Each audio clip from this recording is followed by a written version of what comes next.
কাঁঠালের বিচির ডাল। শুনতে একটু অন্যরকম লাগছে, আমিও প্রথমবারের মতো করছি, তো ভাবলাম আপনার সাথে শেয়ার করি। একটা ভিডিও দেখে ভালো লাগলো, তাই ভাবলাম যে রেসিপিটা একটু ফলো করি। যাই হোক, তো খুবই সিম্পলভাবে রেসিপিটা করছি, ছোট্ট একটা ভিডিও শেয়ার করছি। চলুন শুরু করি। আসসালামু আলাইকুম সবাইকে। এখানে হচ্ছে আমি কাঁঠালের বিচি ছিলে নিয়েছি। আপনারা চাইলে কালো ছিলকাটাও একটু পরিষ্কার করে নিতে পারেন। আমি সময় পাইনি তাই করিনি। আমি এখন সেদ্ধ বসিয়ে দিয়েছি পানিতে। সেদ্ধ হওয়ার পরে হচ্ছে আমি এই যে একটু পিষনিতে একটু থেতো করে নিয়েছি। আপনারা চাইলে ব্লেন্ড করে নিতে পারেন, তো আমি এভাবেই করে রাখলাম। তারপর হচ্ছে একটু পানি দিয়ে মিশিয়ে নিলাম আর কি।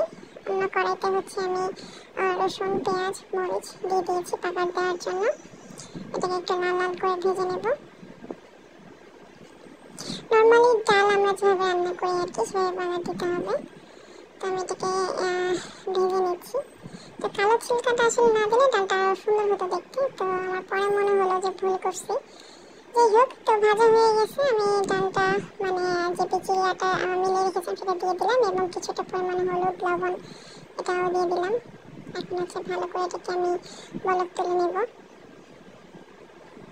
তো ছিলকাটা না দিলে দেখতে একটু ভালো হতো। যাক, নেক্সট টাইম হচ্ছে ভেবেছি ছিলকাটা আমি ছিলিয়ে দেবো, নাহলে যে কালো কালো এরকম একটু দেখা যায় আর কি।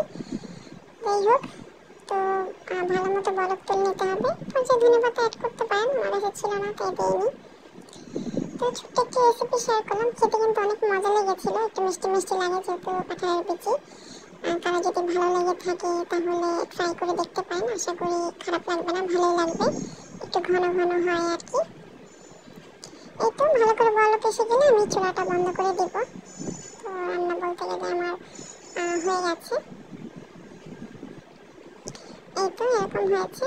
যেহেতু আমি প্রথম করেছি তাই অল্প পরিমাণে করেছি। তো চুলা আমি বন্ধ করে দিয়েছি। আর কেমন লাগলো জানাবেন। আল্লাহ হাফেজ।